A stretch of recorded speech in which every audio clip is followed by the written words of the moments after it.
All right, boys and girls, we got a little mud ride this weekend. One thing I thought I would never get is a set of mud tires, but I did. These are on a 14-inch rim, so I've heard some people that go to 14-inch rims. So we're gonna try the 14-inch rim combo out.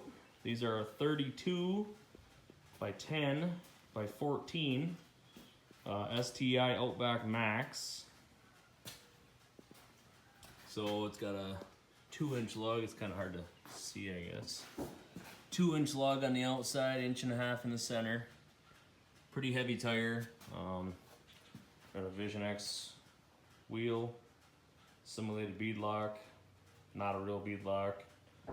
So we're gonna throw them on and see what they look like. They are, according to their website, a full 32.1 inches tall.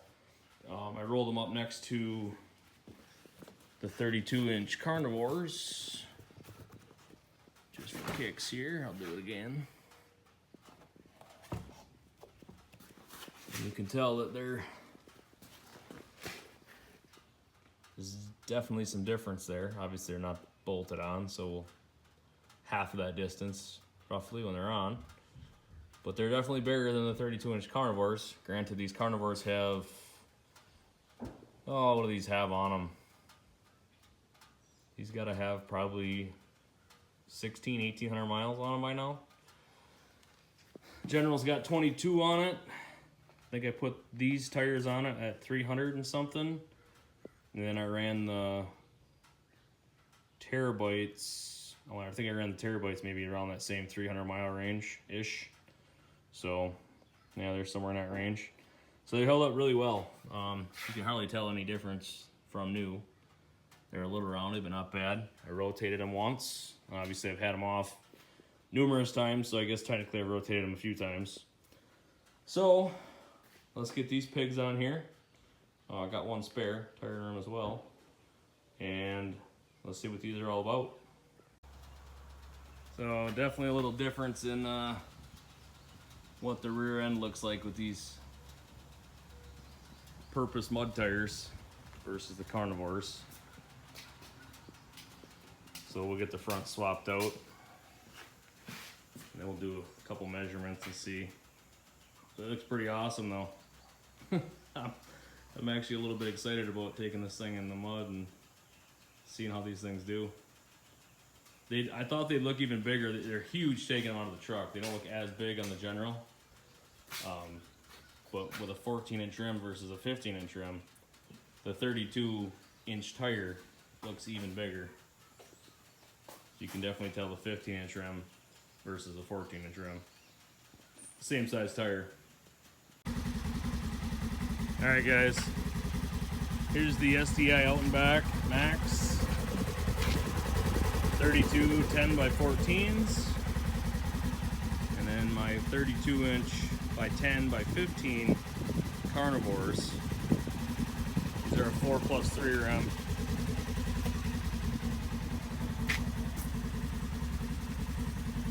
As well as these. These are a 14. I had a lot of people ask this question. Tons of room between the caliper. No issues there at all. So 14 definitely does work. You know, the other Generals had 14s.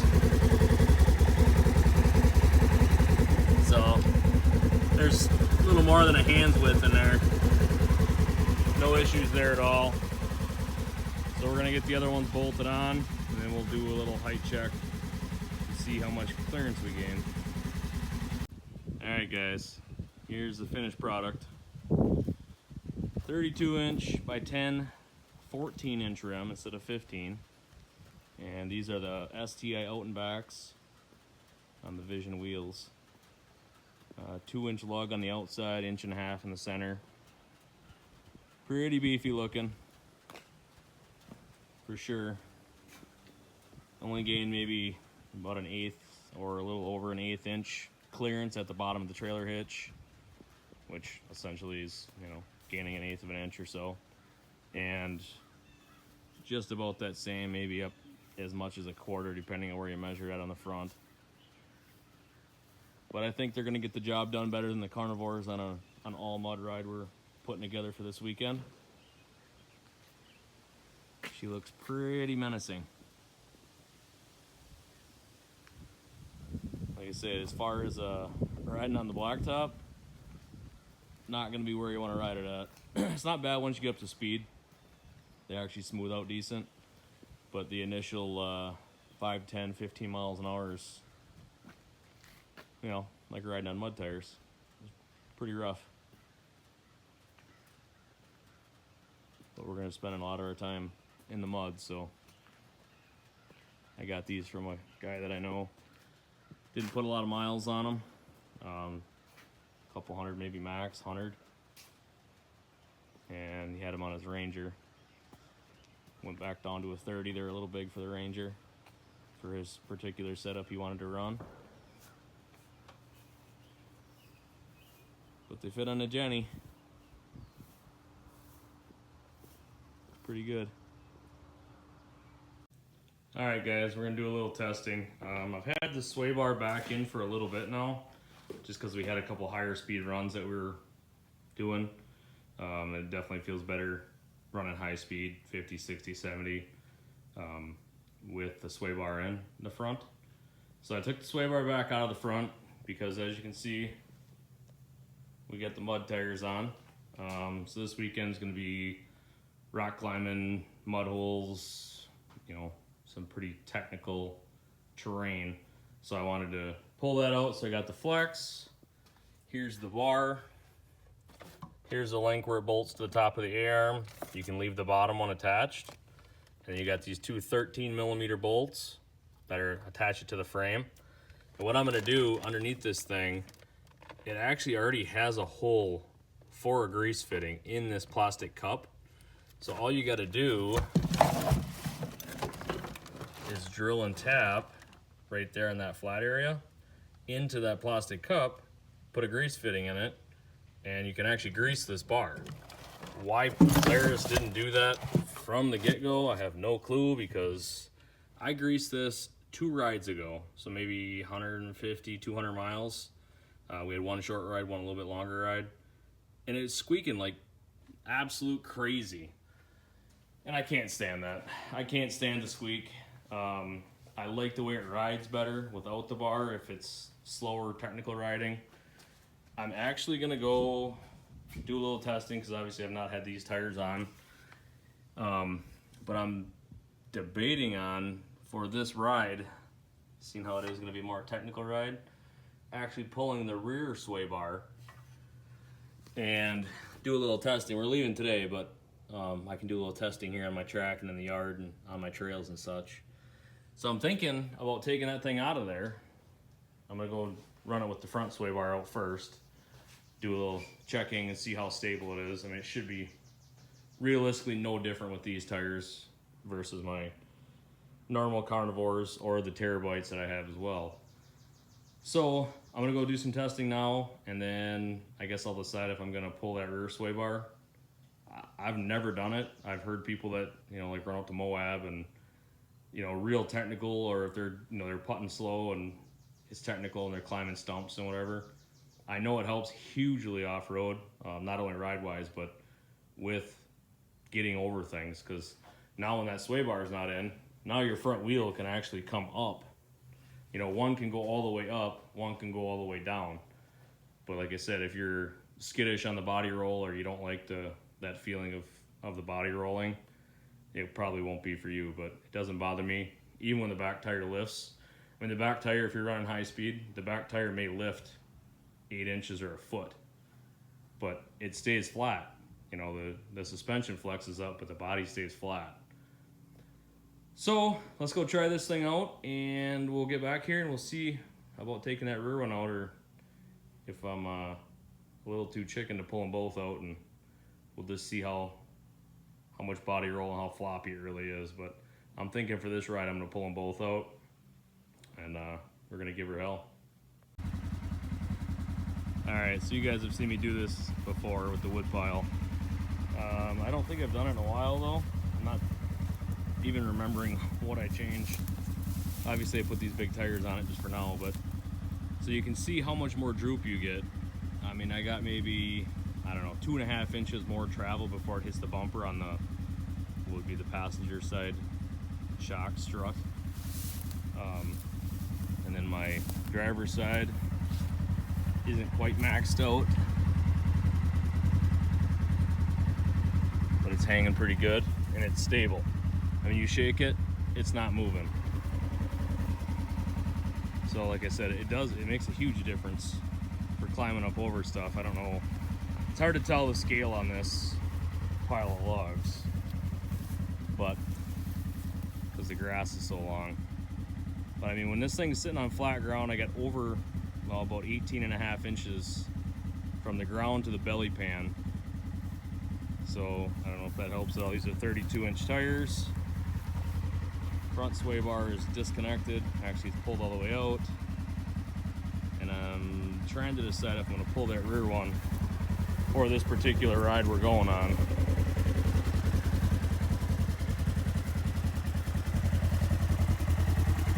Like I said, it definitely flexes a lot more. So, and you can see, you know, with the front being as twisted up as it is, the back really isn't twisted up hardly at all.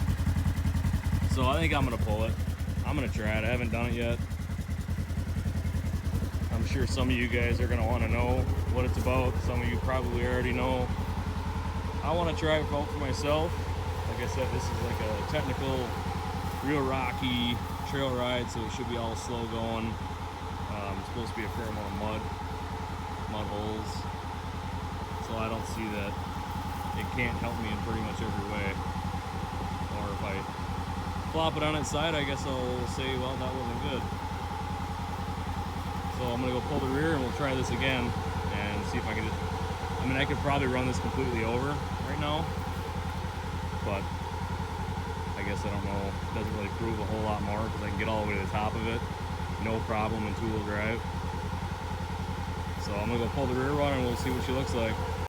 Okay guys, so here's the rear sway bar out of a General XP 2-seat. I assume the same is, you know, for the 4-seater. Here's the saddles. This is actually greasable. There's a grease zerk on the back side of there. That's where the mount for the saddle goes, and the mount for the lower control arm where the link goes. So need a 18-inch or 15 millimeter socket ratchet. I use an extension for this far inside bolt and a wobbly socket or wobbly extension. So when you go up underneath this arm, it's not quite straight, so a straight extension is not going to work. So anyway, I pulled it off. Like I said, this one is greasable, but this ride that I'm going on, I want to try.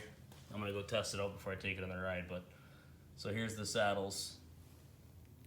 Grease zerk that's in the frame goes right into these holes, greases it up. So this one doesn't really make any noise. Like the front one, I don't know why they didn't put grease zerks in them from the factory. I am going to drill and tap and put a zerk in there if I put it back on, which I'm going to do it anyway because there is some high speed riding I do. Obviously not on these tires. But this particular ride, I'm going to pull both sway bars. I've been wanting to try it for a while, just haven't done it. So anyway, it's not hard to do. Here's the muffler. So right in behind it, you got these two bolts. Like I said, the grease zerks are right there. You can see the center of those two holes. And then these are the saddles that hold the bar. 15 millimeter, no big deal. Take them off. And then you're gonna take the bolt off there, which is this end link. You can leave that one, it comes out no problem without taking it off. So save yourself the time and leave those bolts in. When I store it on the shelf, I'll put it all back on the bar so I don't lose anything. But so let's go check this out, and now we're completely free. We have no sway bars in this thing. So let's go see if it's like real scary or really awesome or somewhere in between. We'll go take it to the log pile again and see how much more it flexes. Alright, so check this out. Look how much difference there is in the arms now. How much wheel well is open on this side. A whole lot. I don't know. Probably 18 inches, I bet. And there's still definitely movement there. The shock, definitely not bottom. There's, I don't know, all of 3 inches left for this one to ride up. But you can see it is stuffed a lot more than it was with the bar before. Front's exactly the same. It's not really going to affect the front a whole lot. Like I said, this pile's bigger than it looks. These are 32-inch tires. Just going to stomp some grass down a little bit. So these are 32-inch tires. And you can see how high I am up on the log. It's not a huge log pile, but you can definitely tell there's a big difference with the bars gone. So I'm gonna go ride it around a little bit, just see what the gist is as far as the feel. That's the thing I'm worried about, is if you're on a road with it, with any amount of speed, there's gonna be a lot of body roll. But as far as being off-road with it, it's gonna be awesome. Alright guys, so it just seems to be a lot more stable when it's on the hill. Like I said, when you're actually riding it, you can feel a little bit of body roll. But like the way it's sitting right now, I would definitely have wheels off the ground. It's tipped to the point that when you're sitting in it, you can see, I don't know how to show that on camera, I guess, but it's tipped far enough you can see the top, you can see the roof, or you can see the top, you can see the hood, you can see the light bar on top of the bumper. I'm sure it doesn't do it any justice on camera, but I opened up both doors, I pushed on it as hard as I could, and it actually wants to slide it over versus, you know, being tippy at all. I mean, this is a good sized mound, good sized jump out here on the track, and it's not in the least tippy. So I think it's going to be good for off-roading. Both bars are out. We're going to run her. We're going to see what happens. I'm sure the ride's going to be improved as far as all the rocks and stuff we're going to be going over, and big holes and mud ruts. So we're going to give her a shot, and I will probably make a two-part video, I'm guessing. So one video will probably be of what is it all about to remove front and rear sway bar. I know I've done one with just the front sway bar when it was a lot more stock, but now I don't think I've done any kind of videos as far as sway bar stuff since I put the tender springs in and some of that kind of stuff. So this would be a good opportunity to do that. But anyway, I've never had the rear out, so now the front and the rear are out, and then we'll be up in an area where I can really put some good flex on it. So we will do that, and then I will also get a trail ride video of it's called Uproar Night Ride, Upper Peninsula ATV UTV Club. Starts at 7 p.m. So it's going to be basically going through the night, or into the night at least. It's a technical mud trail ride. So it's going to be pretty awesome. Hopefully we get lots of cool wheelers up there, UTVs, and I'll capture as much as I can. Like I said, it's going to be at night, so I'll capture as much as I can, and then we'll do a little review of the rear sway bar and front sway bar being gone, and give you guys my impressions.